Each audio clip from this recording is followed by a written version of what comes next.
A very good evening and warm welcome to our valued investors.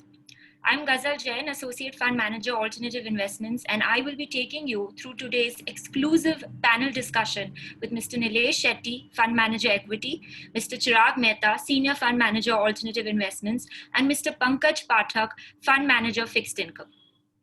As we move into the final month of this eventful year, market sentiment is mixed as investors seem to be weighing the mounting virus case count on one hand against the optimism of vaccine breakthroughs on the other. And the question on everyone's mind is, what next? What does 2021 have in store for investors and how can they make the most of it? And so today, the experts at Quantum will spill the beans on what they think the future holds for equity, fixed income, and gold asset classes. They will also discuss asset allocation and the merits of a multi-asset strategy. We have a dedicated time post the presentation for taking live questions. So we encourage you to send across your questions for Nilesh, Chirag, and Pankaj using the chat option.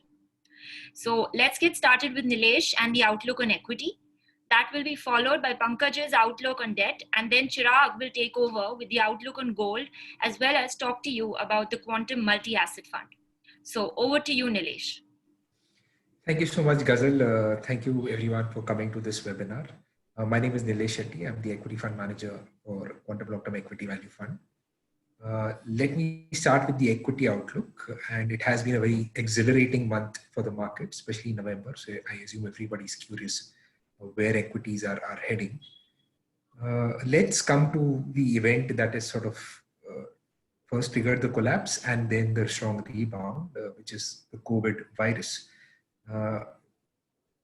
Most countries went through a very large first wave, and then of course it subsided, and especially the developed world is in the midst of a very strong second wave, and you are seeing lockdowns being imposed by the Western world. India, as it stands right now, looks like we are sort of at the end of the first wave.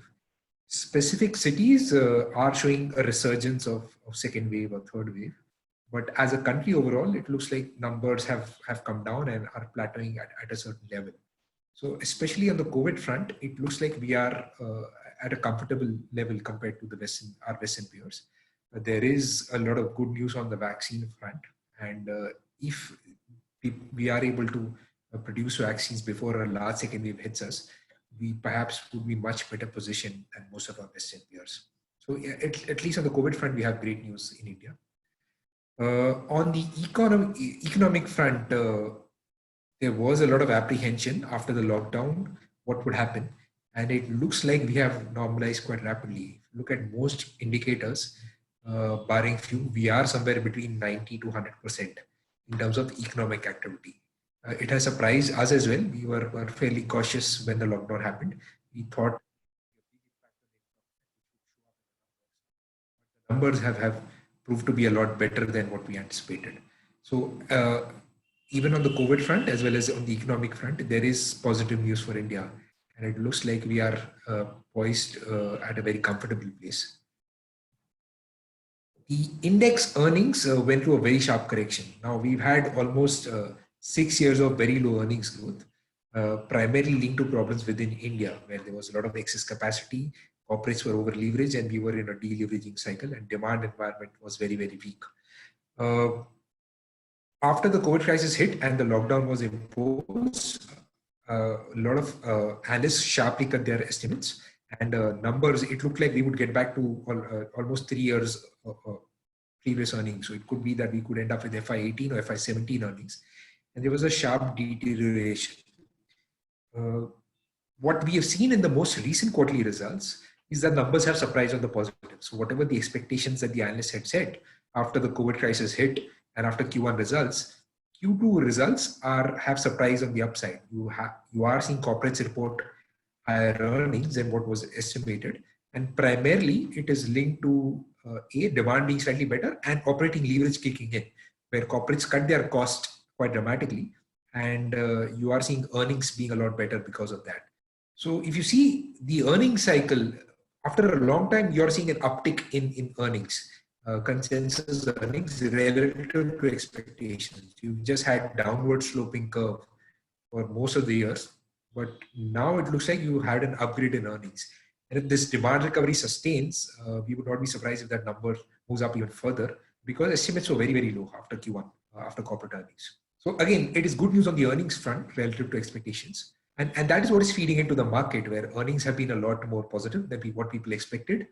On the COVID front, India seems a lot better positioned than its Western peers. And economic normalization seems to have happened a lot more quicker than what people expected. Hence, you're seeing a sharp rally in equity markets. So, of course, the markets are cheering. The Sensex, or the narrow index, which was just short of its all-time highs in October, has comfortably breached that. We are at all-time highs, and BSE 200 had already breached its all-time highs. Not all-time highs, but previous highs, which we saw in the month of Jan, has breached those highs. And we are again comfortably poised to hit new record highs in the month of November. So again, markets have factored a lot of the good news, and we are rallying quite strongly. Of course, valuations are showing that the markets are expensive. You have to be careful there, because this is a trailing number. And what has happened is, because in the Q1 you had a lockdown imposed hit on earnings, where most of the earnings were down 50-60%. If you take a trailing EPS number and calculate the P multiple, it would suggest that it's very expensive. But even adjusted for that, markets are expensive. So if you go back to FY20 earnings and you plot the multiple for that, we are somewhere close to 25-26 times of that, which is much higher than the long-term average. So it's not that valuations are cheap, but because there is good news on the economy and earnings front, markets are getting in a euphoric phase, as well as on flows. We are getting very strong flows in the market. So at least despite that sharp drop down that we saw in the month of March, where almost $8 billion of FII selling happened, we are seeing a strong comeback. So YTD, we are still positive. And in the month of November, which is not there, you are seeing total flows surpass what we've seen for the entire calendar year. So we might end up $7 billion of net inflows just in the month of November. So India is attracting very strong flows, primarily linked to these three factors that I've suggested. Good news on the COVID front, good news on the earnings front, and one of the few economies that is standing out, and you could have a very strong rebound in FY22, which is what is driving all this FI activity.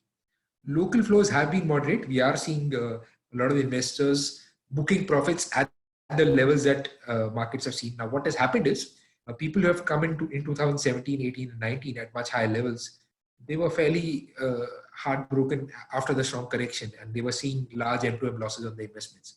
And once market has recovered and people have got back to the original investment value, we are seeing some profit booking happening, or at least people taking out some of the money that they've invested out of relief. So local activity has been slightly weak, but it will come back. If the markets continue to rally, you will see a lot more local investors coming in, and we expect FI activities to remain strong. Again, one of the big things that has happened is we are in an unprecedented zone in terms of money printing, central bank money printing, especially given that there were lockdowns everywhere. So most central bankers have used fiscal policy as well as monetary policy to transfer money into the hands of say, borrowers or into individual say, buyers or investors. Now, what this amount of money printing does is it pushes down the required rate of return.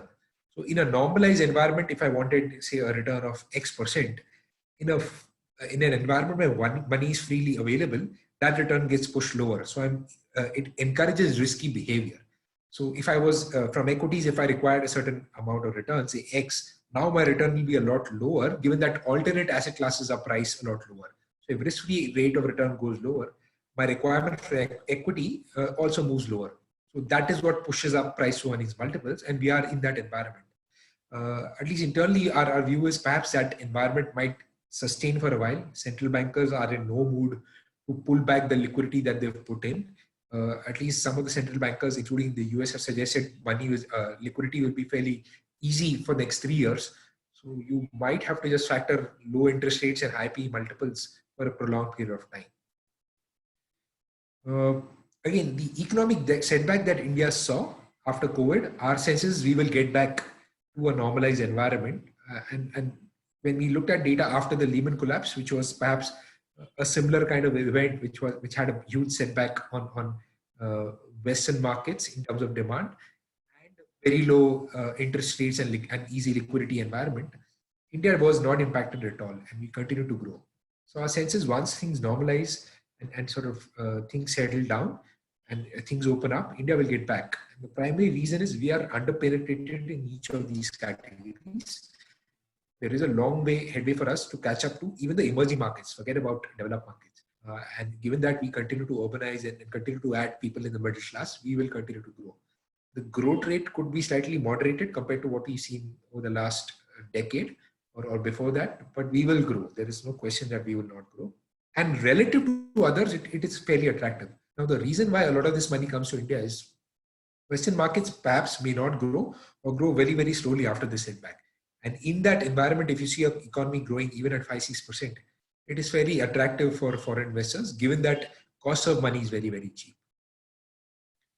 So again, our sense is we will get back to the long-term GDP assumption. Perhaps after you adjust for FY21 and 22, where FY21 there will be a sharp contraction, and FY22 there'll be a sharp rebound. We will perhaps grow between 5 and 6% between FY23 and 25. That will perhaps be the timeline required for us to absorb a lot of the excess capacity that is there in the system, for corporates to then start our next leg of Kpix.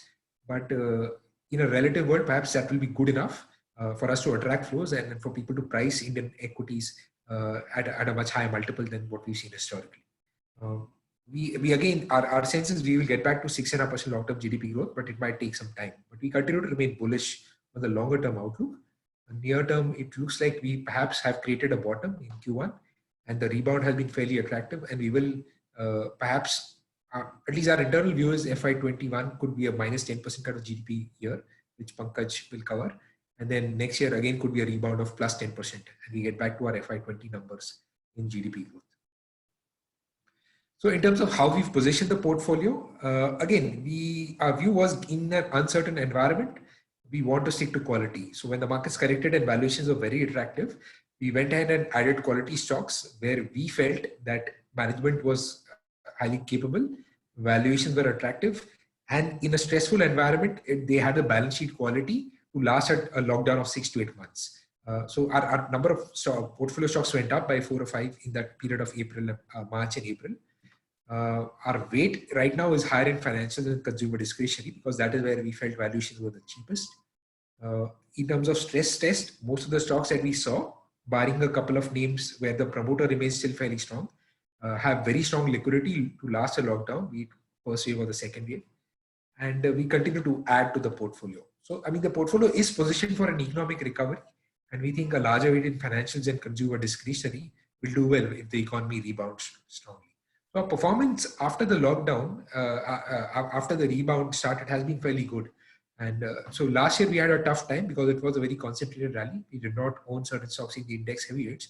But this year we have been able to keep pace with the benchmark and in some instances and marginally outperform it as well. The last 3 months have been fantastic, where a lot of these cyclicals that we have done really well for us. In terms of how should investors be positioned, again, the data is positive. Economic normalization has happened faster than anticipated. We are at sort of a multi-decade low in interest rates, and it will be a very, very strong catalyst in reviving demand. So our sense is demand will continue to move higher. And in that environment, it is unlikely that we will see any sharp correction in equities. We expect India to be far better positioned relative to its Western peers in terms of growth outlook. So we will draw a lot of foreign flows in India. So, I mean, we are a very conservative set of investors, but just the way data has played out. So between 2013 to 2020, you had declining GDP growth and declining earnings, but valuations were very higher.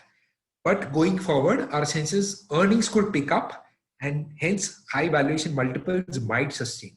So our advice to investors is now is not the time to book profits. Stay invested. You could have a very prolonged rally if this demand environment sustains, and we are tilting towards perhaps that demand environment sustaining. The only risk to our thesis is if we get into a large second wave and the vaccine news turns out not to be that positive, then again you will have a sell-off globally in equities as well as in India, and valuations will moderate returns. So even the valuations might sustain, but whatever you've seen for the last 6 to 8 months, you will have to moderate your return expectations purely because current multiples are already high. So that is our view for investor positioning. That is sort of the end of my equity outlook. I will hand over to Pankaj to take over for the fixed income outlook.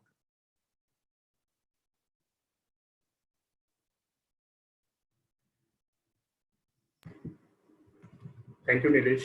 And once again, I thank you all for joining in. And before I go into the fixed income outlook, just give a brief how fixed income funds generate return and what are the factors that drive those returns. So first, there are two major factors.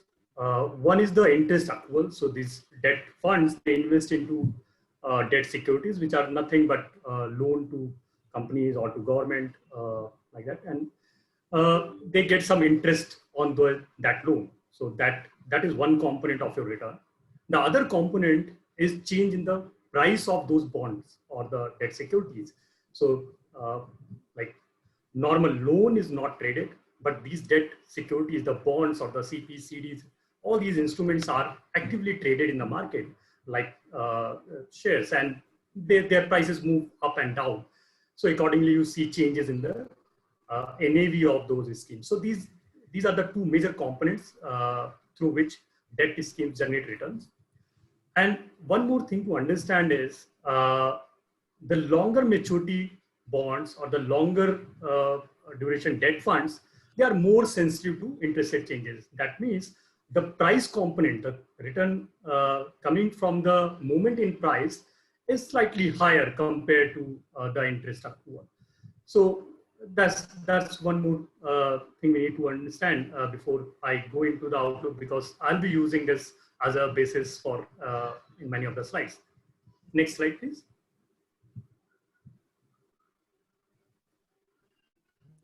Please move to next slide.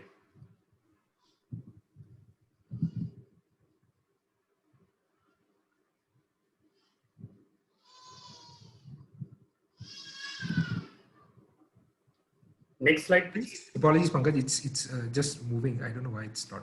Just give me 1 second.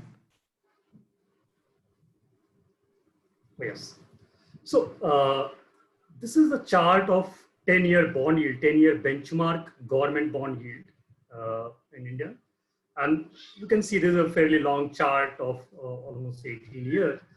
And you can see there has been a broad range where yields have been trading. So from 2002 to 2014-15, where we have seen yields ranging between 5 to 9%. That 5-year bottom has happened a long back, decade back. But after 2015, the few things happened. One, the market has actually widened, the debt market. And secondly, the RBI's role of targeting inflation, that has changed. So that inflation targeting became a formal mandate, and that kind of changed the working of the RBI in terms of how they target inflation and try to balance out growth and inflation. So since then, we have seen yields ranging between at much lower band, actually at 6 to 8%. And now, for very long, after very long time, we have seen the 10-year bond yield below 6%, and it's been holding here for almost 2 months now, very close to that level, but slightly lower than 6%. But if you see the past record, yields have not sustained below 6% for a very long time. We have seen a sharp rebound in every occasion when yields have dipped below 6%. But what it means for debt investors. So if you see the chart at the right-hand side, you can see that yields have been coming down for the last 2 years. And that is get reflected in the returns of long duration funds. So if you look at returns of gilt fund or the long duration fund or the dynamic bond fund, most of them are posting close to double-digit kind of return for the last 2 years. But whether that can sustain, that is one point we have to see, because accordingly investors have to taper their expectations. So one thing, we have to consider this possibility that yields can bounce back. In past, they have not sustained below 6%. And then we look at all other factors, whether this time is different or we can again see the similar rebound. Next slide, please.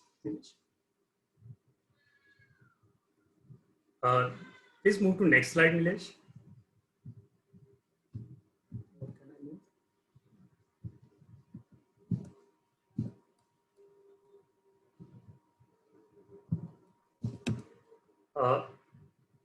Next slide, please.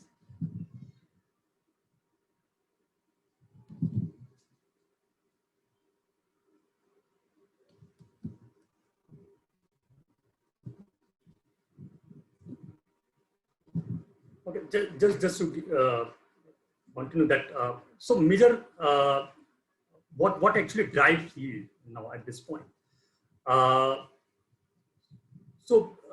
Broadly, you can say two major factors which actually drive yields: inflation and government's fiscal balances. Because when I say fiscal balances, that means government's their fiscal deficit, which is nothing but difference between their income and the expenditures. So over the period, we have seen government is keeping very high fiscal deficit, and they've been funding that through market borrowing. So they issue bonds in the market. Thank you.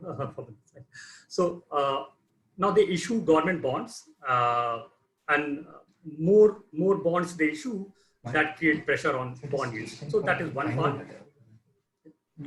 The other major factor which actually drive yield is inflation, which actually sets kind of basis for interest rate.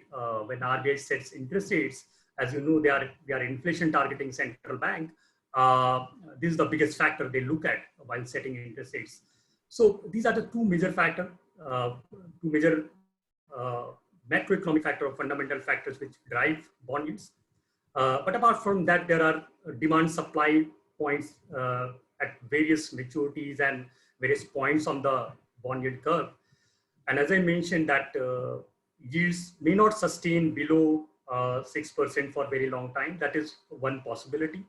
So investors who are looking for investing in long duration funds, maybe they have to consider it as a risk, and at some point it can actually hurt them if yields move up. So one alternative is you can move down on the curve and invest in short duration funds, very short maturity funds. But the choice is not that simple. If you look at the yield curve, so this chart actually shows the yield curve. Yield curve means that yield at various maturity points. So you can see at the bottom axis that as you move from left to right, maturity of the bond is increasing. So you can see that at the lower end, at very short term, up to 1 year maturity bonds, your yield offered is close to 3.5. And at the longer end, you can see still you can easily get that closer to 6% kind of yield. And as I mentioned, that this is one of the major component of your return in the debt fund. So as if you are investing in very short tenure bonds at this moment, or short duration funds, you are effectively earning lower accrual. So as I said that, again, the choice is not that simple, because here you are losing an accrual, and at higher maturity, you are taking more risk in terms of your duration position. So what should we do? Before going into that, let's look at these two fundamental factors, that inflation and the fiscal, how it can pan out, and how the environment for debt investment will shape up. Next slide, please. Okay, so this is one of the factors, that fiscal deficit, nothing but the difference between the government's income and the expenditure.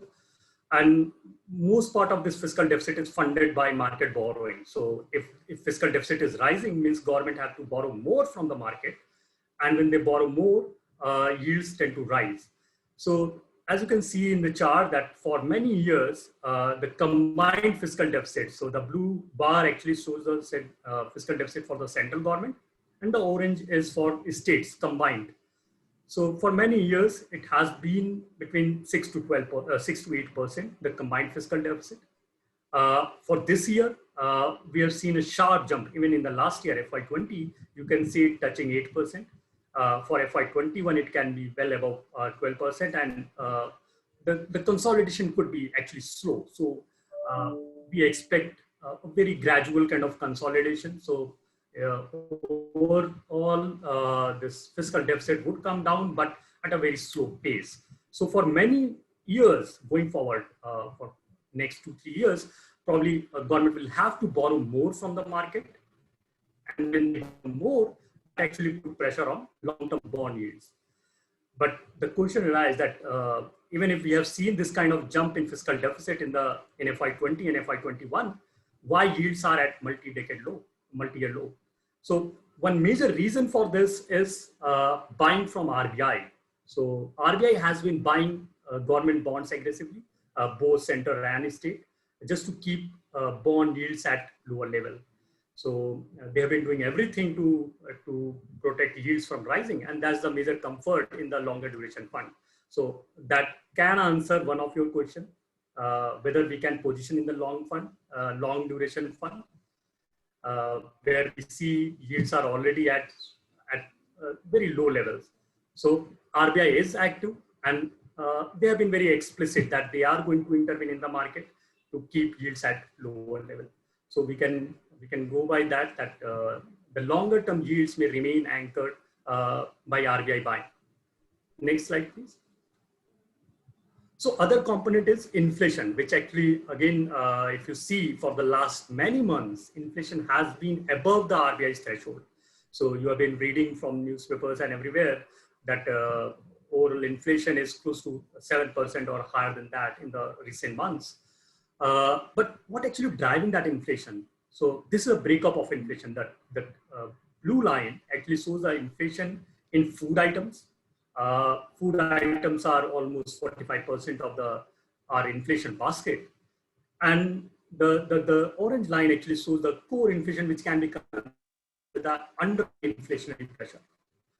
And the band, the dotted lines, it actually shows the RBI's threshold level. So RBI target to keep inflation between 2 and 4%, 2 and 6%, sorry. And you can see the core inflation has been in this band, and it is sustaining in this band. But food prices have been pretty high for last many months, and that's the reason why we see inflation at very high levels.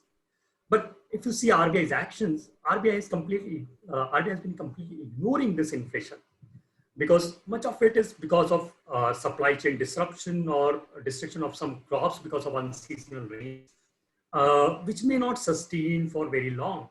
And expectation is that food inflation will come down in next few quarters, which will bring inflation down within the RBI's tolerance band. So as of now, we expect inflation to cool down, and it's not the historical inflation that matters. It's actually the forward-looking. So what's going to happen next is the most important part. And for the next year, the base will be very favorable. So this year we had very high inflation that will lead to slightly lower inflation on next year. So again, RBI can remain accommodative. In the last policy, RBI has given guidance that forward guidance that they will remain accommodative for this year and the next year. That means there won't be any rate hike. They will look out for possibility of rate cut until unless they change this stance. So we can always consider this possibility that RBI can go back and change its stance. But right now, the picture is that RBI is accommodative. They have been intervening in bond market to buy bond so that the fiscal deficit is not that much of a worry. And even if we don't have any rate cut, RBI's bond buying can keep a lid on the longer term bonds. So that's on the fundamental side.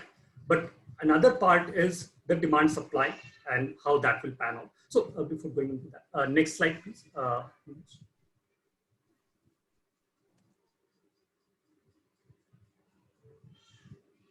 Okay. Just 1 second, Pankaj. It's just moving slowly.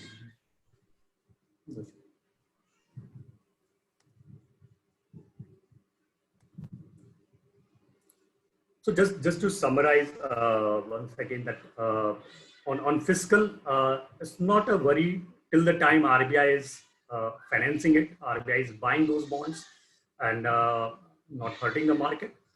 On the monetary policy, given the inflation scenario,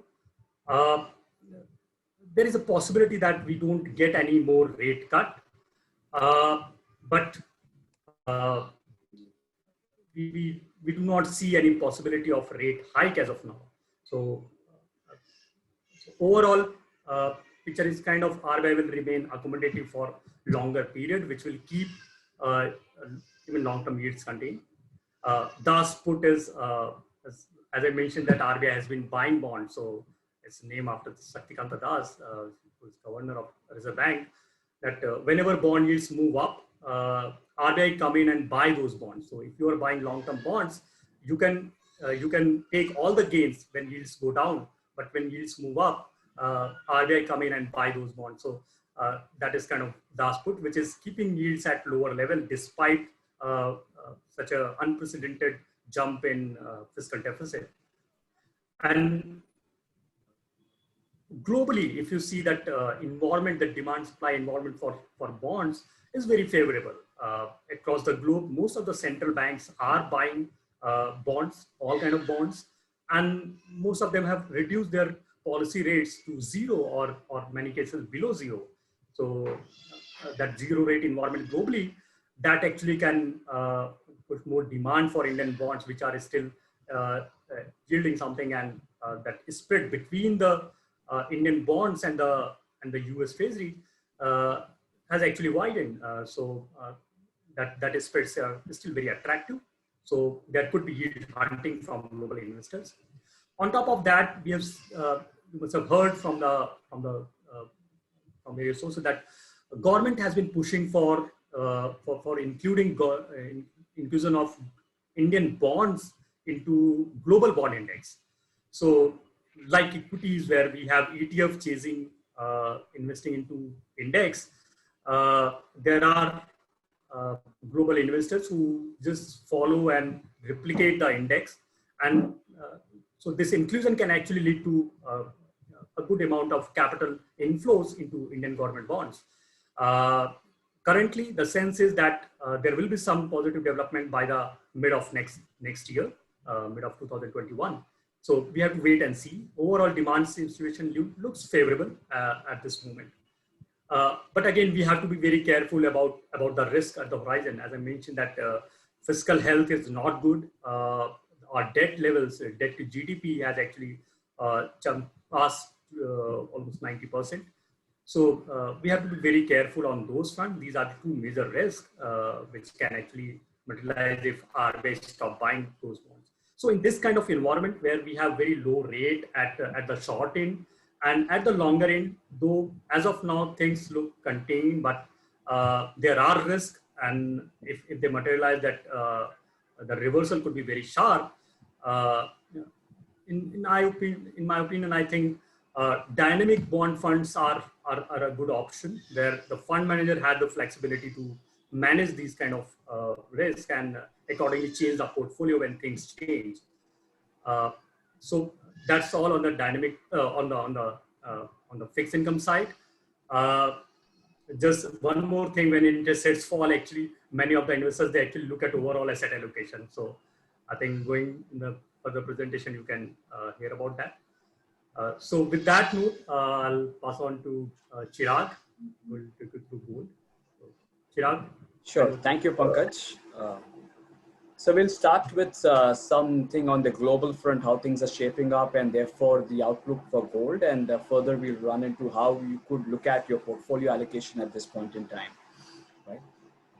Next slide, please, Nilesh. As Nilesh has said, much of the Western world is going through a second wave of the pandemic, and the virus is resurging again. The cases are increasing overall. And what happened because of lockdowns, because of loss of activity overall globally, if you see the left-hand side of the chart, there was a big decline in economic activity, and most of the composite indicators out there had taken a big toll. The way the different indicators that kind of lead or are leading indicators of the economy were showing a significant drop. From the lows, we have improved, and any improvement for everyone will look like a V-shape, because the depth of decline that we had seen in the economic activity was so severe that rebound that we will see initially will always look like a V-shaped rebound. And given the amount of money the central banks have pumped in, it will have to show somewhere in the economic activities. So we are not out of the woods as yet. It's still a long way out there, but there has been an improvement. So we'll have to wait and see how this second wave of virus or the vaccine promises that we have got from 3 companies, how they shape up over time and therefore bring about improvement in economic activity, or there is further slowing down or gradual improvement on economic activity that we will see. That will come to know in next few months or in next few 1 year's time frame. But so far, it's been a good recovery, but from now on, if there is no support from stimulus or governments, it's going to take its own time to recover back to the normalized levels. Like on the chart on the right-hand side shows, the amount of jobs lost in the US is usually tells us how much longer it's going to take for the economy to recover, right? So if you see the job losses in 2020 because of COVID, was significantly larger than any time we have seen, more than double what we have seen ever in the past, right? Even in the 2008 crisis, it was less than half of what we have seen this time. Last crisis, the 2008 crisis, took about 7 years for the economy to recover and come back to the normal level, which was prevailing before the global financial crisis. So this time, given the amplitude or the magnitude was much larger, it's going to take more time to achieve the full recovery that we all are hoping for. World Bank chief said that it will take at least 5 years for the economy to come back to the levels that we had seen before COVID. So it is going to take time, but the recovery is promising. But from now on here, it will depend on how the governments and the central banks support the economy. And the fast pace that we have seen will continue, or we will be into a gradual returning back of the economy over years. Next slide, please. When it comes to gold, we've communicated before in our webinars and in our writing and told you that whenever there is a news on vaccine, we will see a knee-jerk reaction in gold prices. And exactly that has happened. As the vaccine news came out, gold prices were down by about $100 immediately on that news, right? So, so that was as expected, on expected lines. And we think that the impact of the vaccine news has been overestimated on gold prices. There are still, as we have seen in the previous charts, still there is a long way for the economy to recover. There is still a lot of support that the economy will require for it to kind of gradually improve going forward. So there will be monetary action, there will be fiscal action, and both these tend to impact gold and positively impact gold. So the vaccine will not undo the damage that we have seen. It's still a long way to recovery, and the actions that will be taken for that recovery to fasten pace will lead to a benefit to gold. We'll see how in the next slides. Next slide, please. So if you see, people are saying that the stimulus was expected. Trump was pushing for the stimulus. There was a political gridlock in the US, and the stimulus got delayed, right? People were just debating whether it's going to be $2 trillion or $3 trillion, but people were sure about the stimulus. But given the gridlock, it has got postponed, but we don't think it's got derailed. Economy is still not out of the woods. It will still require a lot of support from the governments and the central banks. Like in the 2008 crisis, which was just a global financial crisis, it took about $2.6 trillion for the as a support from the central banks and the governments. If you see this time around, it's already done 7.2 trillions, and I think more will be there. So whatever run up that we have seen in gold prices is on back of the debasement that we have seen because of a lot of money printing by the central banks, and it's going to continue going forward as well. What will happen? US has been at the forefront of the stimulus. They have done much more than any other central banks. They will continue as the Biden administration comes in and tries to support the weakening economy. it is going to improve. So overall, what we are saying is that 7.2 trillion we have already seen. We will see more going in the future, which will lead to more deficits run by the governments, and the deficits will be met by printing of money by the central banks. Because if you see, central banks are those who are buying the debt currently. There is no external investor, there is no foreign investor coming and buying such huge amounts of debt. It is the central bank saying, don't worry, I will come and buy your debt to the governments of those countries. So, so we will expect more of this going forward. Next slide, please. So as we have seen that there have been significant amount of asset purchases by these central banks to help the governments run those deficits. What does this do?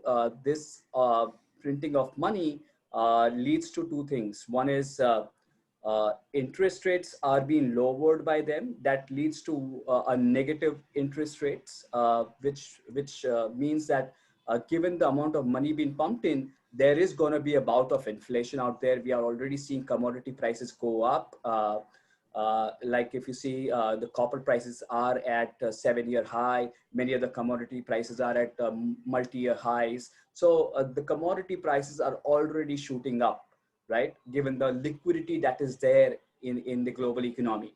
So this printing of money will keep inflation high.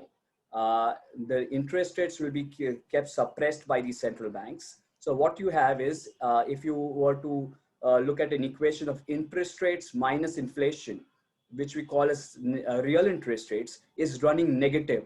And given the pledges by these central banks that we will continue to keep rates low for a longer period of time, that will ensure that the rates remain negative on a real basis for a fairly long amount of time. So what these fixed income instruments holders are saying, that if I stay in a fixed income instrument, I am going to lose because inflation is running higher than the interest that I'm receiving on my investment. Therefore, it doesn't make sense for me to be in this fixed income instruments. Therefore, to some extent for safety, it's okay, I can park some money there. But beyond that, I need to move into instruments that protect my purchasing power. And those instruments are like gold. So you will see a lot of money chasing yields in equities, a lot of money moving into gold for protecting their purchasing power.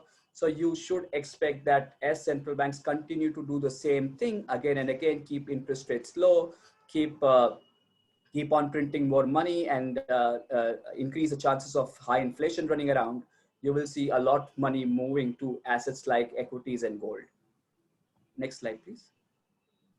So this is the chart time and again when we say that negative real interest rates, that is interest rates minus inflation, is lower to negative, gold does well. And time and again, we have seen that, be it the 1970s bull market in gold, 1975 to 80, or be it the bull market that we'd seen post the global financial crisis. Each time we had interest rates kept low by the central banks, and the real interest rates were running low to negative. Therefore, investors said it doesn't make sense, and therefore they moved into assets like gold. So you see a huge amount of investment flows chase assets like gold. That is what we have seen this year as well. Given that this negative to low real interest rates gonna stay for longer, gold prices are expected to do better. Also, one thing is gold is currently underowned. If you see, gold as an allocation from the global pool of capital that lies globally is just about 2.5%.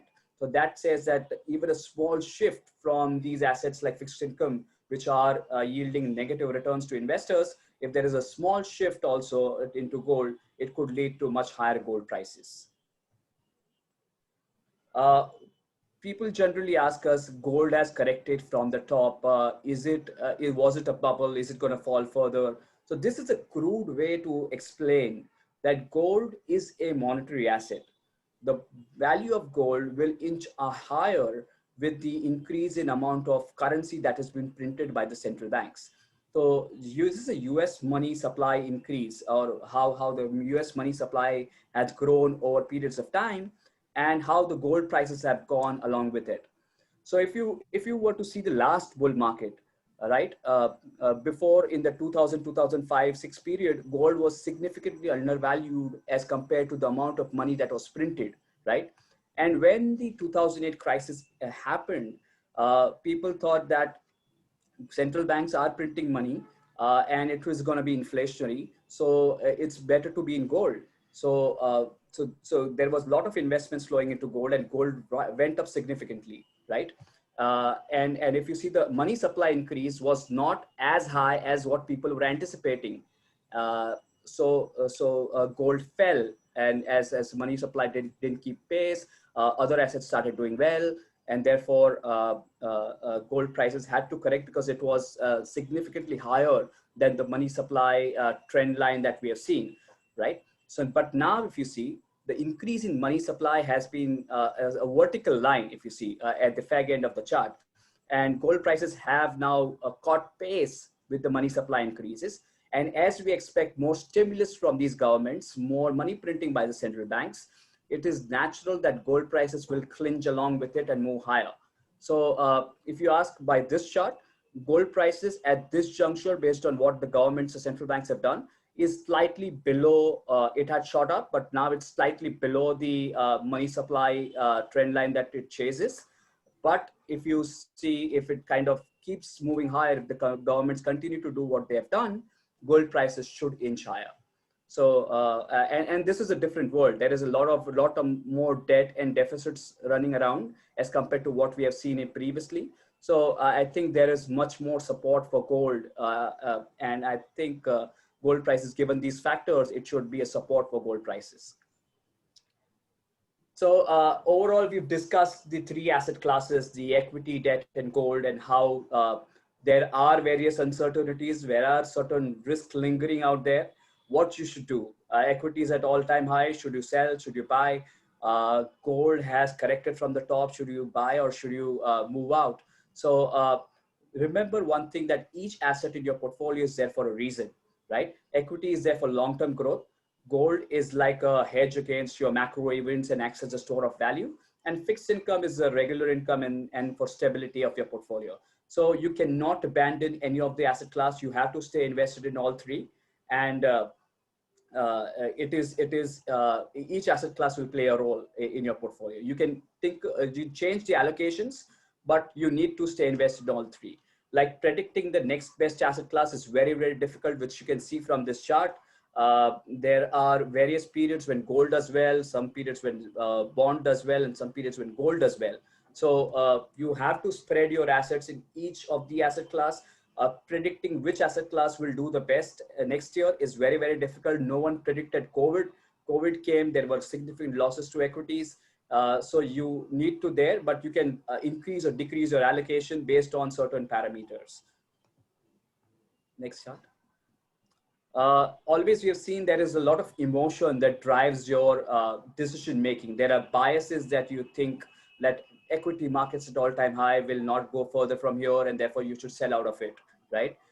There are market cycles that each one has to understand, but be invested in them. Given the run-up that we have seen in equity markets, it is prudent to reduce some of your allocation there, but it doesn't, given that there are various factors, your liquidity driving around, earnings picking up. So you need to have certain portion in equities, which is for your long-term growth, but you can lower some of your allocation given that valuations are high. So you need to balance both the factors, what has already happened and what is about to happen, right? Next chart. And have a balanced allocation, right? This is very, very important. You might think that equity is the best asset class out there. I should be in there for long-term growth. But to surprise of many, gold over long time frame from 2004 to 2020 is still done equally good as compared to what equities have done, right? So should you have gold? Yes, of course you should have gold. But a mixed allocation always helps. So this is, if you see the equity plus debt plus gold is a 40 equity, 40 debt, and 20 gold portfolio, right? What it has done, it has given slightly lower return than what gold and equities have done, right? But still not really not significantly lower that you cannot look at it. It's 11.6 in equities versus 10.4 in the balanced allocation. But importantly, what it has done, it has lowered your volatility of returns. Like equity, if you are in equity had a volatility, variability of returns, which is about 22%. whereas this combination would have had variability of 9.5%. So it gives you much smoother investing experience, right? Why? Because there are times where equity does well, and there are times when equity doesn't do well. Other assets like debt and gold do well. So it really helps you in an asset allocation framework that you kind of achieve a similar kind of return, but at a much lower risk. If you were in equities, the biggest drawdown that we saw in 2008, markets fell by 56%, right? Whereas if you had a balanced portfolio of equity, debt, and gold, you would have only fallen by 21%, right? So much lower downside. You get the downside protection, you get that predictability given the variation in returns is lesser, and you get better returns. So don't go for the next best asset class. Have an allocation to all asset classes is very, very important. As I said, the allocation percentages may change depending on how you view each asset classes, but you need to stay in all three asset classes. Next slide. This really shows you how the impact of that sell-off that happened. If you were just an equity investor in the quarter from Jan to March, you would have fallen because of the fall in March by 28%. If you had a 40-40-20 portfolio of equity, debt, and gold, you would have only fallen by 8%. So rather than pure equity allocations, you need to have a balanced allocation, and that helps you to sleep peacefully at night. Next slide, please. So we also have a multi-asset fund. This is just to give you an example of how we do it. If you see, before COVID, our allocation was significantly lower at 27%. As markets fell during COVID, we increased our allocation because equities became reasonably priced at that time. And we increased our allocation to 50%. And as markets have run up, we have again lowered our allocation to 30%. So you can change your allocation. Either you can do it on your own, or you could park your money in a multi-asset kind of fund, and therefore you can reap the benefit in terms of the fund manager taking the broad calls for you, depending on how he sees each of the asset class shaping up, how the valuations in each asset class shaping up. And each point, what we try to do in this fund is try to lower your risk. Whenever we think that the risk is high, we will refrain from taking that call. And whenever there is lower risk and valuations and everything is supportive, we will go into that asset class, right? So, so a dynamic allocation always helps you to take advantage of the market cycles that you see, and therefore gives you a kind of a steady approach in terms of making your allocation calls. So if you think that either you use these kind of solutions that you have, like a multi-asset fund, to kind of get that return, what we endeavor in our multi-asset fund is give you returns that are better than your fixed deposits, but at the same time, we ensure that you don't take overt risk to get to that kind of return. So if you see the standard deviation or a variability of our multi-asset fund has been about 6 to 7%. So we have taken, it showcases that there is slightly higher risk, but when the markets fell, it kind of protected the downsides on a relative basis.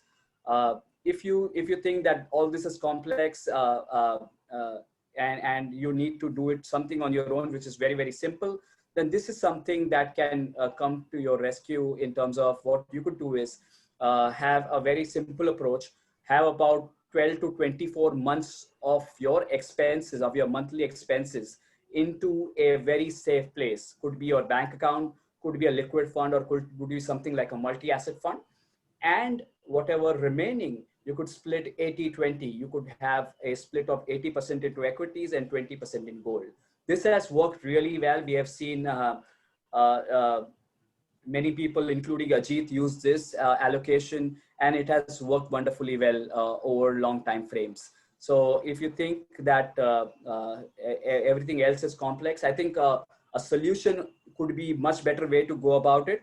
But if you think even that's complex, then you could use a simple structure like this to make your own allocation in terms of 12 to 24 months in a very safe place, and rest of the money that you have can be split into 80 and 20. So this could be one way out. So thank you very much. We've given you an outlook on all three asset classes and the multi-asset, how we can build your portfolio. We will be happy to take any questions. Yes, well, thank you, Chirag, Pankaj, and Nilesh for the insightful update and outlook on the asset classes. Hope you're ready to take some questions now. We have loads of them coming in. I will start with Nilesh. Nilesh, is the market high sustainable, or are we expecting any major long-term corrections?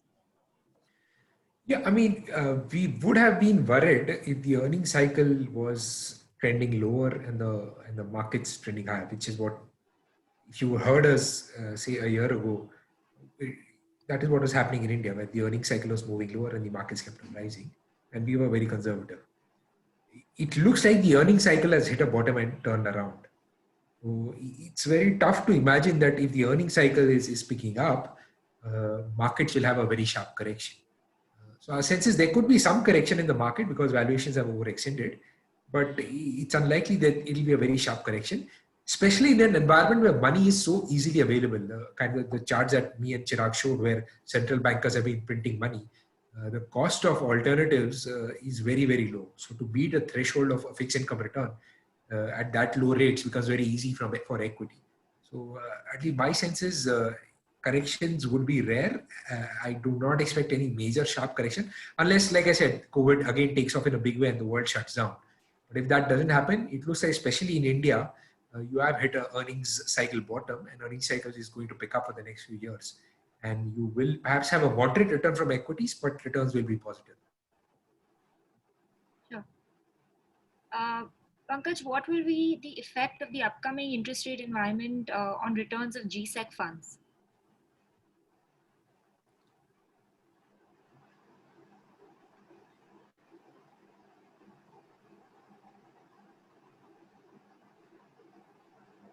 Sorry, Gal, can you come up again?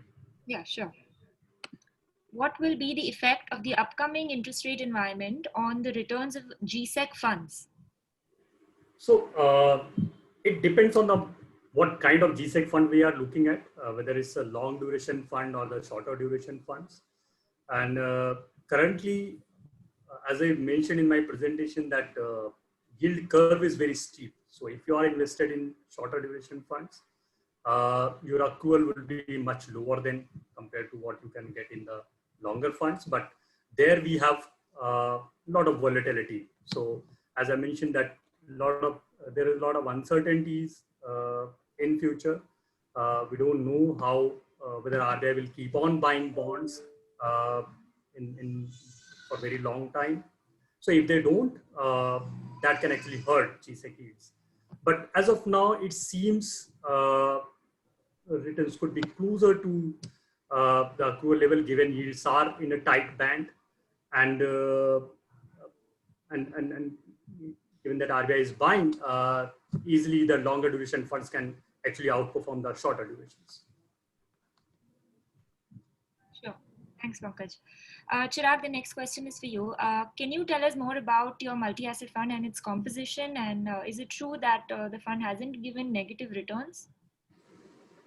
So the way we manage the fund, it's a very flexible and broad mandate for each asset class. It is not biased towards any asset classes. Like for equity, we have a range of 25 to 65. In that band, the equity allocation will move.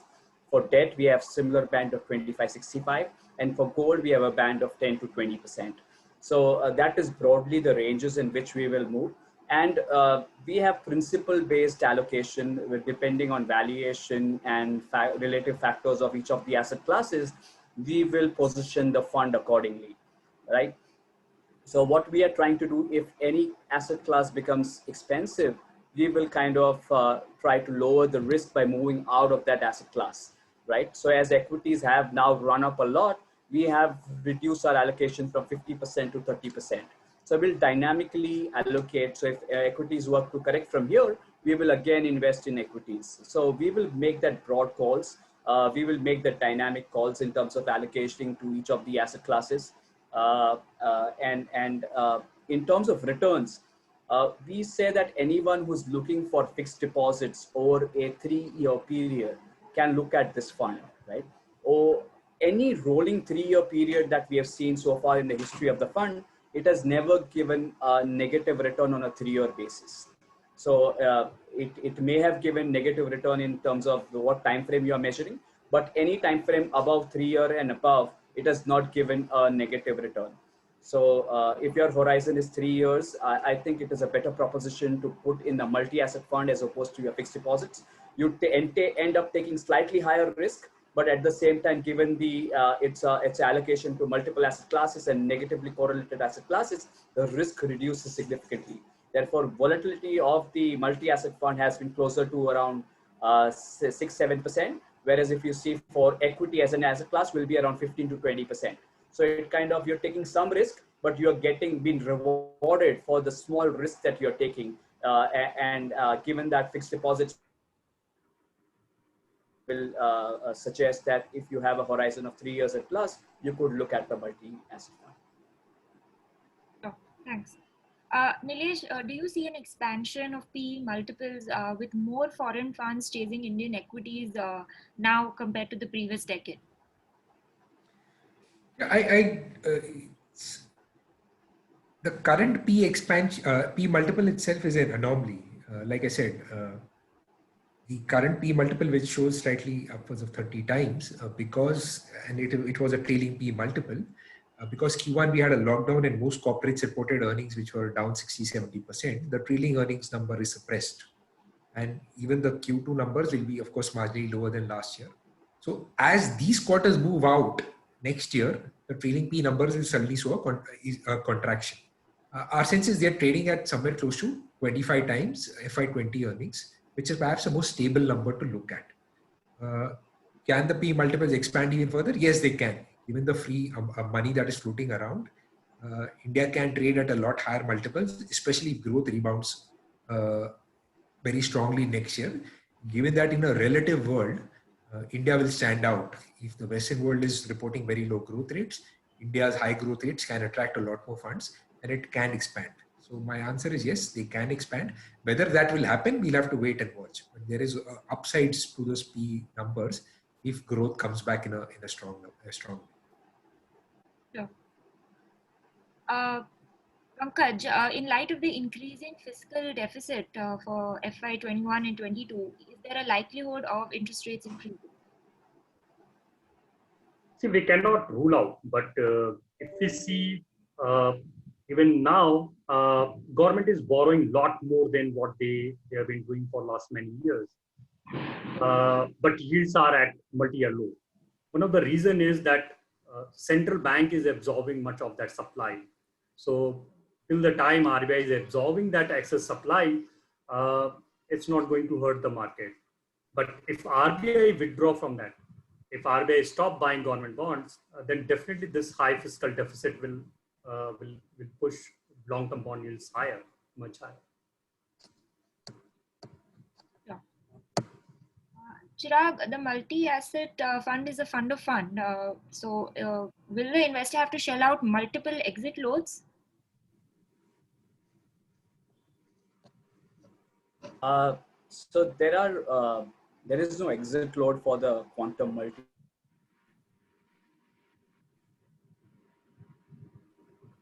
So they don't have to pay a multi-asset fund exit load after 3 months. Also, if you see, given that when we make investments, it's kind of invested from the fund, right? So we also have certain existing investments. So when we kind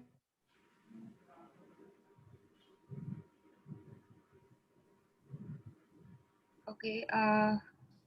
Yeah, I think Chirag's screen is frozen. Perhaps you can move on to the next question and Chirag can answer it later. We'll do that. Nilesh, what are your views in the pharma industry right now? Is it wise to invest into? Yeah, again, pharma was one of those unloved sectors. So it was a darling of the market from, say, 2007 to 2016, and they had a stellar run. Most of these companies ended up becoming multi-baggers. And we did not have any of these stocks in our portfolio because we felt valuations were expensive and there were risks. After 2016 onwards, they started correcting and correcting quite sharply. after that sharp correction, adjusted for risk, we thought valuations were comfortable in this space. And we added a couple of names, names that we thought would come out of a lot of the regulatory challenges, but that were being thrown to them by the US FDA, as well as had a very strong portfolio. Since then, these stocks have done really well. So this, especially after the COVID crisis hit, they have been one of the best performing sectors, and valuations are no longer cheap. So I mean, these stocks will do well, but if your expectations is that they would give the kind of returns that they've given in the next 6 months, I will say no. I think you'll have to moderate your returns. But whether they give you decent equity returns over the next 3 to 5 years, compared to the long-term average of equity returns between 10 and 15% CAGR, I think they still can. So if you just moderate your return expectations and then invest, then perhaps Pharma would not disappoint you. But if you have very high expectations of returns, like the kind of returns they've given the last 6 months, then perhaps you will be disappointed. Sure. Pankaj, in light of the IL&FS and Franklin Templeton crisis, with safety in mind, how many debt funds should a retired person invest some, of about 1 to 5 crores in? How many funds should they be diversified in? In case of this, for the last 2 years, what we have seen in the credit market is very different story, and it turned out that this diversification may not work well, especially in a situation when we have a systematic shock to that entire market. So in case of credit, one thing we need to know that the biggest risk is contagion, that one default can lead to a chain reaction, and that can weaken the entire portfolio. That has happened after IL&FS. When IL&FS defaulted, if you remember the time just before the IL&FS, everything was going phenomenally well for the NBFC sector in the equity market and in the debt market. But suddenly things turned, and entire NBFC sector came into that critical zone. And we have since then we've seen a lot of defaults happening in that sector and many other sectors. So you see this contagion risk panning out whenever we see kind of shock in the credit market. So we have to be very careful about the credit risk. For retired person or investors who have low risk appetite, it's better to avoid taking much of credit risk. See, banks have very different approach when they do credit. And retail investors, I don't think that they are mentally prepared to take that kind of risk. So it's better to be in the safer debt options rather than hunting for credit and diversifying it by buying various credit funds. Sure. I think Chirag is back. So I'll just repeat the question for the investors' benefit. Because multi-asset fund is a fund of fund, does the investor have to shell out multiple exit loads? Chirag, your comments on this, please.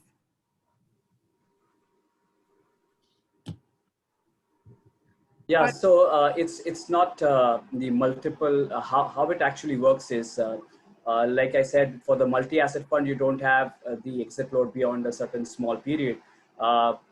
When we buy, we pool the investments, right, in the fund. When we buy the long-term equity fund, for example, we have had investments from a fairly long time.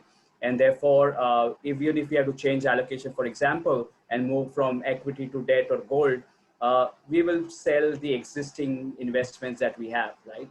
So they are predated, and therefore there is no exit load out there. And whenever an investor redeems, we say if we have to sell from the equity fund, still again, there is going to be predated investment that we'll sell. So it's not necessary that your redemption will lead to us paying an exit load in the underlying fund. And therefore, it's very rare that you end up paying the exit load out there in the long-term equity fund as well. So there could be instances, or most instances, it could be a scenario where because either you have surpassed the 3-month period of the quantum multi-asset fund of funds, and quantum multi-asset fund having investments which are for a period that exceeds 2 years. So there could be periods where there are no exit loads at all. Sure. Thanks, Chirag. Nilesh, with the markets at an all-time high, which sector is going to shine in the near future? Yeah, again, because it's an economic recovery and you expect sectors strongly geared to an economic recovery, they will especially show some of the best rebounds in terms of numbers. And I expect share prices will follow that. Now, last few years, cyclicals did not have that a great time. And value investors like us who had purchased cyclicals because valuations had come off, uh, saw their returns not being that great, especially last 3 years. It was a very select set of stocks which did really well in the index. Even though broadly we were in an economic decline, the markets were rallying because of these select set of stocks. But now our sense is there's going to be a broad-based economic recovery. So in that sense, sectors which are geared to economic recovery, be it financials, consumer discretionary, consumer durables, metals, these are the sectors, or even materials will do well. And at least our sense is they will outperform traditional defensives, be it FMs, consumer staples, or IT and pharma. So the way the market activity has panned out in the first few months after the crisis, sectors which were least impacted by COVID, they did really well. So IT sector, pharma sector did really well.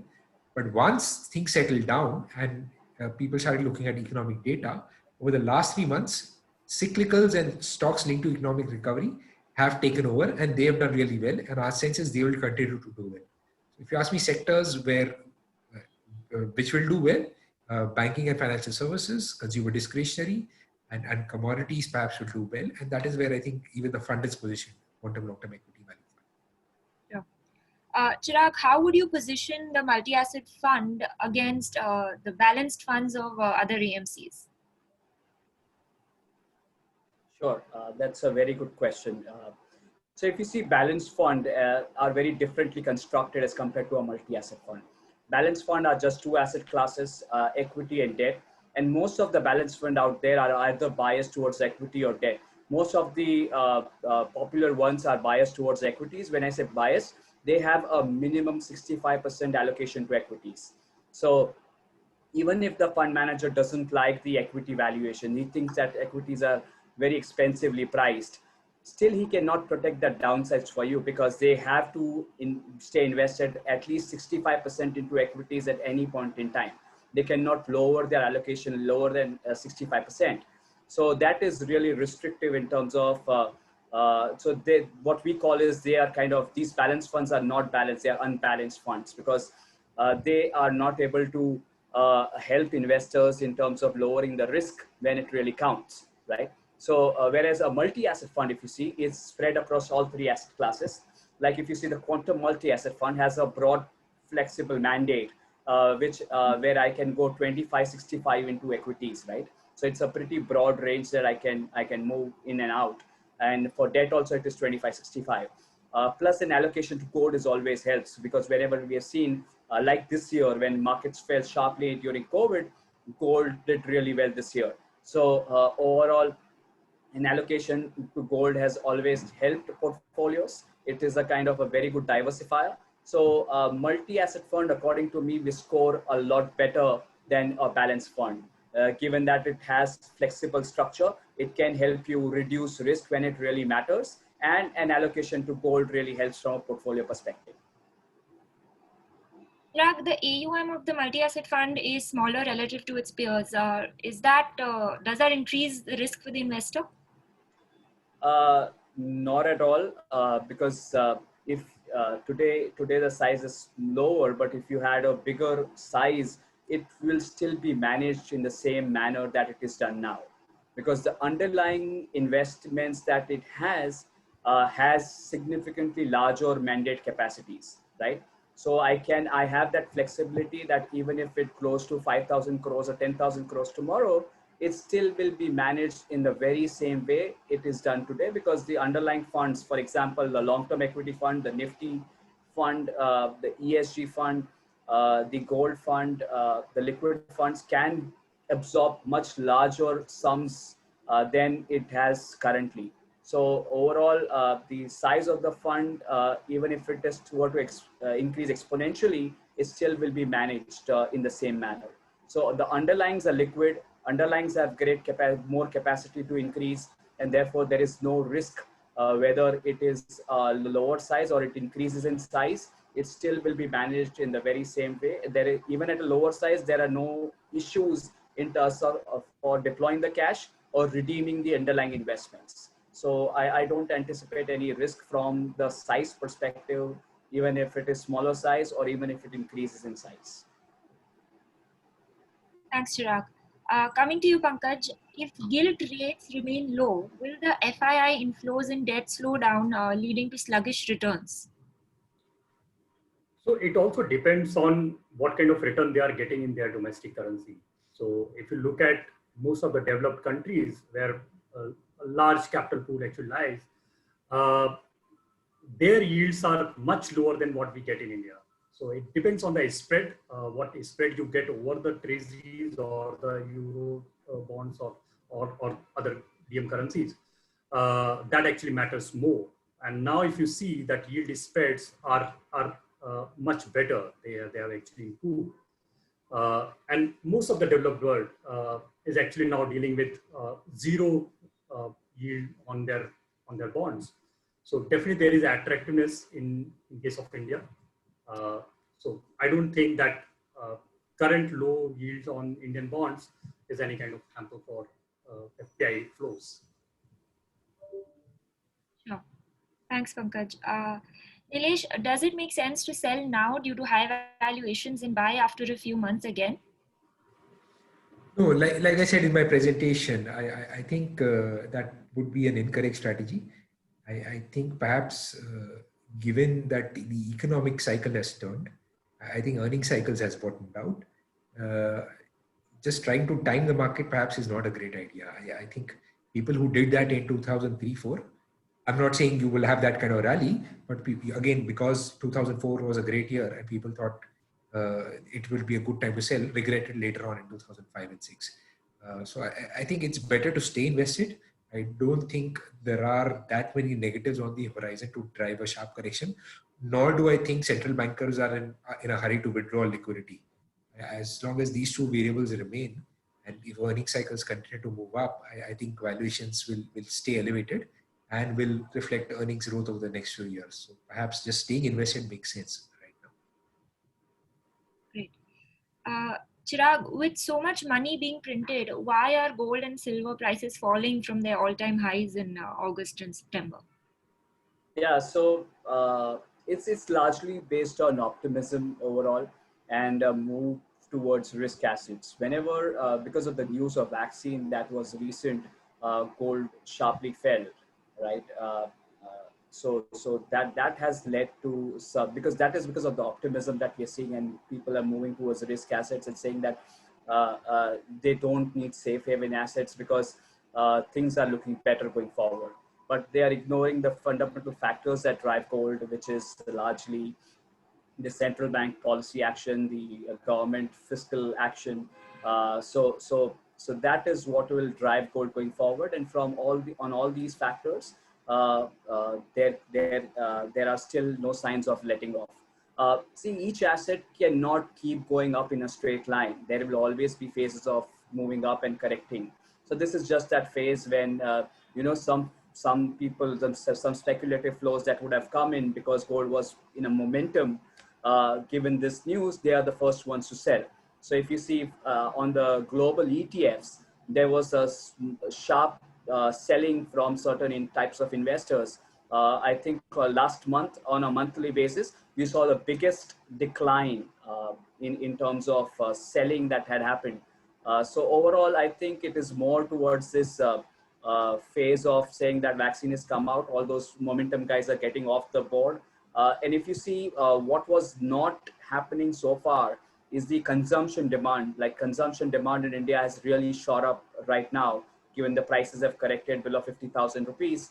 So everyone who were not buyers of gold on the consumption side, given that marriages also have started taking place, there is the consumption demand which is significantly improved than what we were seeing over the last 6 months. So overall, from a demand supply or from a factors that drive gold prices, not much has changed. But of course, when any asset that gold had a significant rally this year. It's more than about 30% around that level. So all those who had gotten because of the fear trade are kind of booking profits because the vaccine is news is out. So there will be corrections, but I think these corrections are an opportunity to build your allocation. So if you don't have an allocation to gold, I will suggest that have a 10 to 15% allocation to gold at all times. And this could be a time when you kind of build that allocation. So Chirag, what would you say is the best way to buy gold or own gold? So I think traditionally we all have been buyers of physical gold, but given now there are efficient forms available which help you, which are better at price, which are better at liquidity, which are better at purity in terms of purity. So you should shift from physical, at least as far as your investments are concerned, shift from physical to these forms. And within these forms, I think each form has its merit and demerit. So if you're looking just for returns, then sovereign gold bonds could be thing. But always remember that sovereign gold bonds are not backed by physical gold. They give you gold price exposure. They are tax efficient, but they are not backed by gold. Second, they are very, very illiquid. Say if you want to move out, say gold goes stratospheric and you want to get out of gold and or book profits in gold, it will be very, very difficult after 2-3 years to do in a sovereign gold bond. But if you have an ETF, you can buy it any time, you can sell it any time. They're very, very liquid and you get market prices when you go in and out, right? Sovereign gold bonds, although they are listed, they're traded at a significant discount. So you need to keep all these into account and see what you're comfortable with. So given that gold ETFs are backed with physical gold, they are very, very liquid. I prefer gold ETFs. So depending on what you choose, what is your priority? Is it returns only, or you need comfort that it is backed by physical gold and I can get in and get out at any point in time whenever I need money? Then I think gold ETFs are better. Sure. Thanks, Chirag. Pankaj, if inflation is increasing, is it wise to invest in bond funds?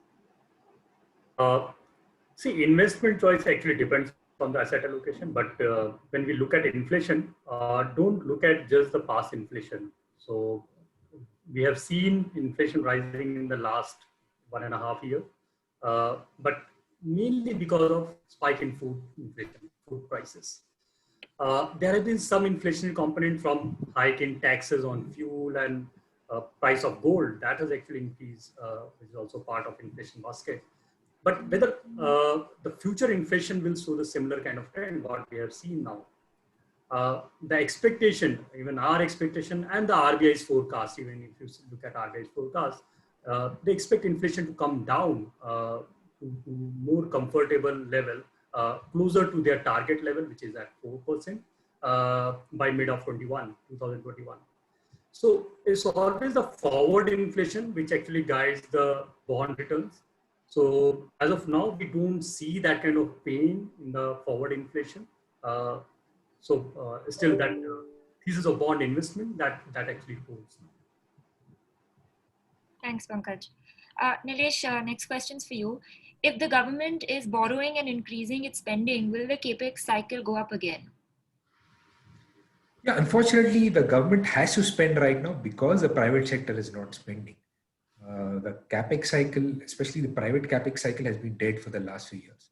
And to keep the economy going, the government has had to do a significant amount of increased fiscal spending. At some point, demand will pick up, and at some point, capacity utilizations will hit a threshold for corporate Kpix to set up again. Incentivize corporates to set up new Kpix again. We think perhaps it's a couple of years away, but it will happen as gradually demand inches up. But the corporate Kpix will not pick up because government is spending. Government is spending because the corporate cycle is Kpix is not happening. So we'll have to wait and give it a couple of years, but it will pick up. It's a normal cycle. You've had excess capacity, which is now getting drained out from the system. A lot of people who are not viable are shutting down. Demand is slowly inching higher. And so the strong players, once they hit a threshold of 80-85% in terms of capacity utilization, you will see a pickup in Kpix cycle. Sure. Chirag, some questions on the multi-asset fund. Can you elaborate on the tax treatment of the fund at the time of redemption? Sure. So if you are an investor that holds up to 3 years, then it is taxed as a short-term capital gains for you, which is as per your tax slab. It is exactly taxed like a debt fund, right? So if your holding is less than 3 years, then it is as per your tax slabs. And if it is above 3 years, it is 20% with indexation. When I say 20% with indexation, usually comes as a rate of about 10%, given that what we've seen in the past, the indexation rates, it comes to around 9-10%, around those levels. So that is, so if you're, say if you're an investor with a horizon of more than 3 years, and if you look at it as an alternative to your fixed deposits, given that you're taking slightly higher risk and not guaranteed returns, but still, if you have that view, it is much more tax friendlier than your fixed deposits. With fixed deposits, any duration that you have, you are taxed at your marginal tax slabs. Whereas in this, if you hold it for 3 years or more, you are charged 20% with indexation, which comes down to around less than 10% tax. So it works out much better for investors who are looking for a 3-year plus horizon, given that it is much tax. So if you're in highest tax bracket, any time that you park in your fixed deposits, it's more than 30% tax. And if you're in a multi-asset fund with a 3-year plus horizon, it comes down to less than 10% tax. So it is much tax friendlier.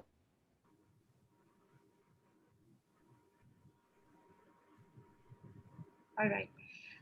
Nilesh, what are your views on small caps?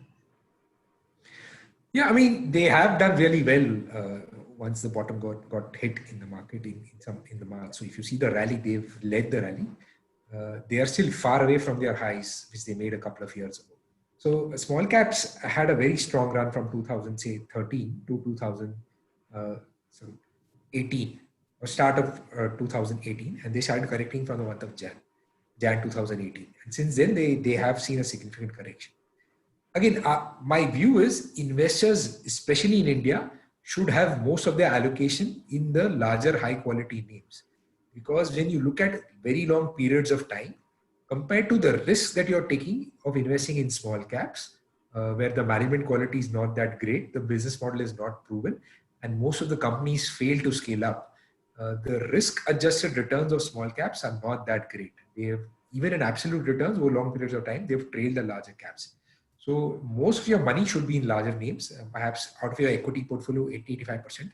And the balance 10 to 15% of the equity portfolio, you can look at investing in mid and small caps. But like I said, you need to be careful in that bucket, given the quality of management is there. Sure. Thanks, Nilesh. Pankaj, the next question is for you. Could you please provide your outlook on PSUs? Currently, PSUs are trading at attractive valuations and they are paying out dividends consistently. Yeah, I think I will step in because I think it's an equity question. So, I mean, like you said, they are very attractive. They are trading at valuations we've not seen for a long time. I think dividend yields for a lot of them are up in the range of 5, 6, 7%. You had a problem over the last few years where government has offloaded a lot of stake in these companies to meet their fiscal deficit targets. And unfortunately, most of these stakes have been sold at a slightly lower price than the market price, which forces arbitrages to sell in the market and buy it in the FPO or wherever the government is offloading stake, driving the prices even lower. Looks like there has been a change of strategy at the government level, where they are now suggesting they would look at these PSUs to do a buyback rather than government doing an offloading of stake. I mean, that strategy can change immediately overnight if the government needs money. But again, purely on valuations, they are attractive. Whether the government stops damaging their value by doing things which they shouldn't, I'm not sure. And whether they will give great returns for the next 1-2 years and beat their private sector peers, again, I'm not sure. But if you were to just ask me whether on valuations, do they make sense? Yes, they make sense. Sure. Thanks, Nilesh. Chirag, would you say the selling in gold is over, or should we expect more correction in prices once a vaccine is out there?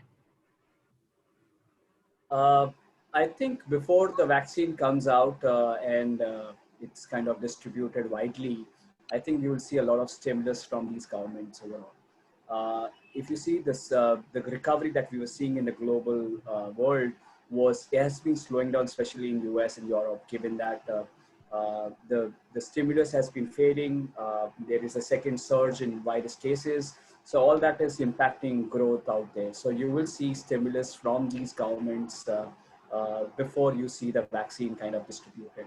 So I think much of the bad news or the optimism surrounding vaccine is over. I think we also seen a resurgence in consumption demand. So from that perspective, I think that doesn't look like big downsides for gold from here on. Of course, it's an asset can trade in and out and be tuned to the selling and buying. But overall, I think the bad news to a large extent has been priced in, given that the chart that we had shown vis-a-vis the money supply, I think it's come below that trend line overall, the money supply line. So from that perspective, also it starts looking attractive now. Given that we anticipate more stimulus, more action from governments overall.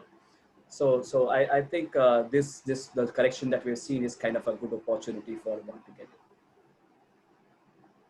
All right, so with that last question, we've come to the end of the Q&A. Thank you again to our speakers. I will now request you for your closing comments.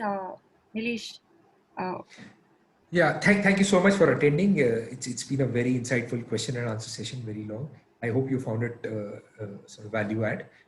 Again, my advice to investors is if you're looking at logging out from equities or booking your profits, assuming valuations are expensive, please do not do that. There are catalysts in place which could take it even higher. And if it corrects, you can always add more. People wanting to invest lump sum right now, and if you have 100 to invest, perhaps you can invest 75. The balance 25% you can invest if the markets were to give you some sort of correction. But apart from that, staying invested right now makes a lot more sense. Those who know our history know we are a very conservative fund and tend to be usually bearish in outlook, especially over the last few years. But right now, looking at the data and looking at what we are hearing from companies, it is making us a lot more bullish. And our sense is interest rates will remain low and central bankers will continue to print. Perhaps equity returns will surprise on the upside over the next few years, and investors should stay invested. Thank you so much. Pankaj, your closing comments, please. So, investors who are looking for debt investments, investment in fixed income instruments, first thing, always know that fixed income is meant for stability. So, my advice is avoid much of credit risk in your portfolio. Look for safer options. If you are investing in long duration fund, have a longer holding period. Don't invest for very short period in longer duration. If you are investing for a shorter period, invest into liquid fund or these kind of options.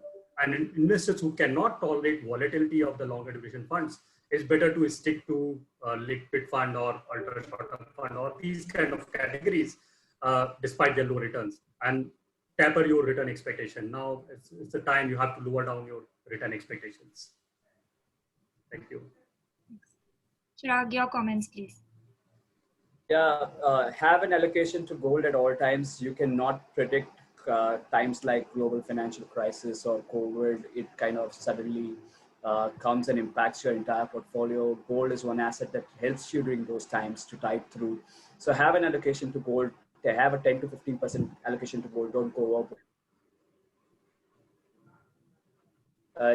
It kind of don't look at it from a return perspective, though risk given returns comparable to equities, but look at it from a risk mitigation perspective. It helps your portfolio significantly when times are bad. And always maintain a balanced portfolio, no matter how rosy an equity outlook or debt outlook or gold outlook may be.